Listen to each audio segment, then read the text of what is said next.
You're not buying her like cattle." Logan Harrison's voice split the auction square like thunder. His hand slammed a heavy pouch onto the auctioneer's table. Coins burst free, scattering across were worn smooth by decades of cruelty. The sharp metallic sound silenced the crowd faster than any gavel ever had.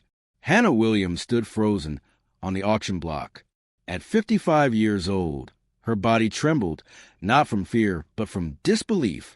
No one had spoken for her in decades. No one had ever raised their voice on her behalf.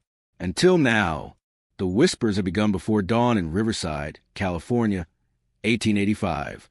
They said Hannah Williams was too old to be worth keeping, too weathered to deserve kindness, too used up to ever belong anywhere again. Her nephew Jacob had brought her here at his wife's insistence. One less mouth to feed during the drought, one less burden dragging them down. He hadn't met Hannah's eyes when he handed her over. He hadn't said goodbye. The sun beat down merciless and white. Hannah's bare feet burned against the splinter of the platform, but she refused to flinch. She had survived 55 years of being overlooked, overworked, and discarded. She would survive this too. The auctioneer cleared his throat and called out with open disdain. Hannah Williams, 55 years old, still strong enough for laundry, cooking, light labor. Laughter rippled through the crowd like poison. Who'd waste food on something that old? A woman jeered. Another voice added, "She'll die before spring." Hannah kept her chin lifted. She would not give them the satisfaction of tears. Then Logan stepped forward. He was young, maybe 30, with trail-worn clothes, dust-covered boots, and a face hardened by loss.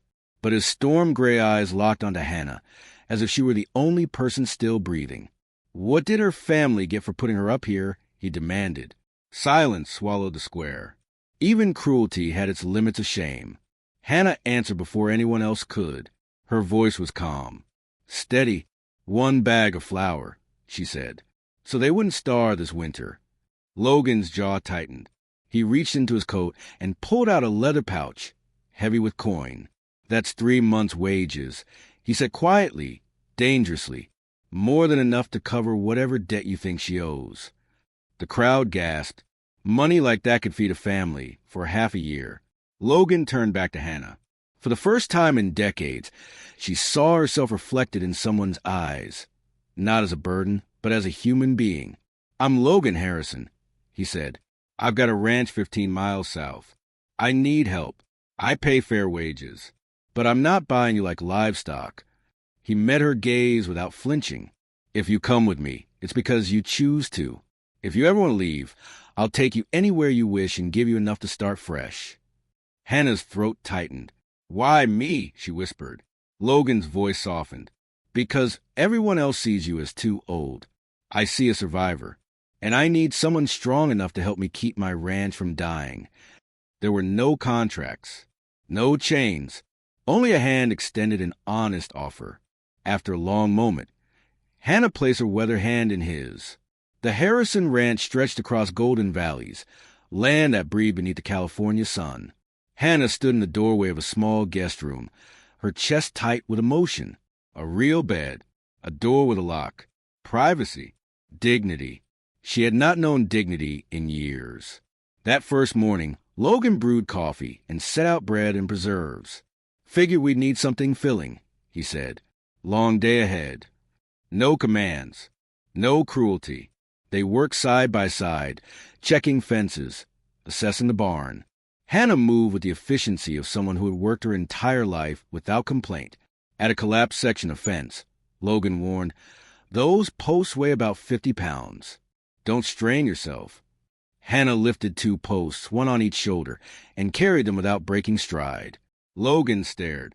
"You're going to hurt yourself." She shook her head. "I've carried heavier." Anger flickered in his eyes. Not at her, but at the life that had demanded strength through suffering. "Your nephew worked you into the ground." "Yes," Hannah said simply, "but at least now I know what I'm capable of." By evening, sweat soaked their clothes, muscles aching, but something lighter filled the air. "If anything in the house doesn't work for you," Logan said quietly, "we'll fix it." No one had ever cared whether she fit into a space. Weeks passed. Laughter returned in quiet moments. The ranch came alive under their shared labor. Hope replaced despair. One afternoon, resting beneath an oak tree, Logan said, "If you're willing, I'd like to offer you more than wages. Stay 2 years, and I'll give you a share of the profits." Hannah's hands trembled. "No one's ever offered me a share of anything." "You've earned it," he replied. That night, over dinner, she told him about her late husband, about raising her nephew, about being invisible. "You deserve better," Logan said softly. "You still do." When she asked why he was so kind, his eyes grew distant. "I lost my wife and son 3 years ago. Fever took them both in 1 week. I know what it's like to be alone." Hannah squeezed his hand. They were survivors, and they were building something real. At dawn, 5 riders arrived. Dust rose like a warning. Garrett, their leader, made the threat clear. Fires, accidents, fear. Before Logan could respond, Hannah stepped forward. "Threatening arson gets a man hanged in California," she said calmly. Garrett hesitated. She was right. They left. That night, they filed a complaint with the sheriff, and the fight truly began. The threat lingered long after the riders disappeared into the dust. For weeks afterward, the air around the Harrison ranch felt tight, as though the land itself were holding its breath. No attack came, but neither did peace. Logan and Hannah worked harder than ever, repairing fences, reinforcing doors, stacking hay higher than before. They moved with purpose, driven not by fear, but by resolve. They would not be driven out. One late afternoon, Hannah climbed into the barn loft to inspect the hay stores. The boards creaked beneath her boots, old with complaining under honest weight. She took one careful step. Crack! The plank gave way. Hannah dropped suddenly, her body plunging through open space. Instinct saved her. Her hands caught a support beam at the last second, splinters tearing into her palms as her full weight swung beneath her. "Hannah!" Logan's scream ripped through the barn. He sprinted inside, heart hammering, and scrambled up the ladder 2 steps at a time. He threw himself flat on the loft floor, stretching until his shoulders burned, fingers grasping for her wrists. "I've got you," he said desperately. "I've got you." Her arms screamed with pain as he hauled her upward, inch by inch, until she collapsed onto solid wood, gasping for breath. Logan pulled her into his arms without thinking, holding her like she was the last solid thing in the world. "God," he whispered into her hair, "I thought I lost you. I can't lose you, Hannah. I can't." When he pulled back, his hand was shaking. His eyes were raw, stripped bare. "You matter to me more than I can explain," he said hoarsely. "I can't go back to being alone.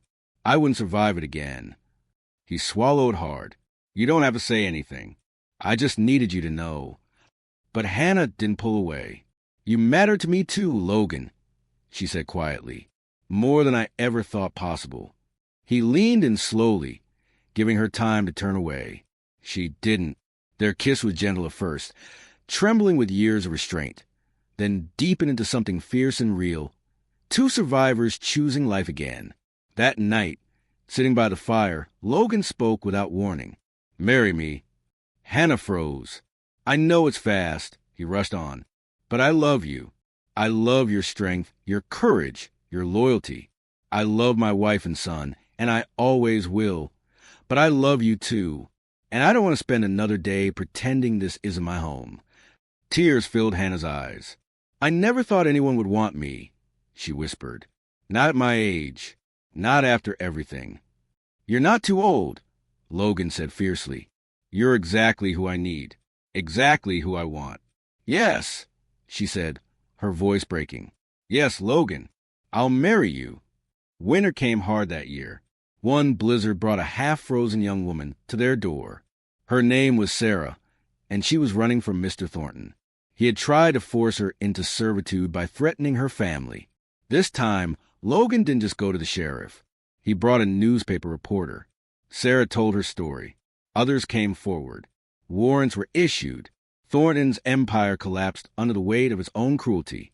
As the sheriff hauled him away, Thornton screamed at Hannah, "This is your fault. You'll lose everything." Logan took Hannah's hand. "No, he said calmly. We'll be just fine. We have each other. 2 days later, the sheriff married them in his office. I do, Logan said firmly. I do, Hannah said, the words ringing like freedom. Spring painted the ranch in green and gold. Sarah stayed, becoming the daughter Hannah never had. Laughter filled the house. Life returned to the land. One evening, Hannah led Logan onto the porch, nervous and glowing. Logan, she said softly, I need to tell you something. His face tightened. Are you ill? She shook her head, tears spilling. I'm going to have a baby. He froze, then laughed and cried at the same time, pressing his forehead to hers. A baby, he whispered. We're having a baby. At 55 years old, Hannah Williams was becoming a mother for the first time, and she had never felt more alive. Months later, at the Harvest Festival, Logan clasped a silver bracelet around her wrist, etched with a mountain, a barn, and a woman standing tall. You were never too old, he said. You were always just right. 3 months later, Hannah gave birth to a son. Logan held the tiny infant, tears streaming down his face. He's perfect, just like his mother. Samuel, Hannah said softly. Samuel Harrison. Sarah cradled the baby with awe, and Hannah realized this was her family. The one she chose, the one she built with courage, love, and stubborn hope. She had been told she was too old to matter, but she never was. She was exactly right.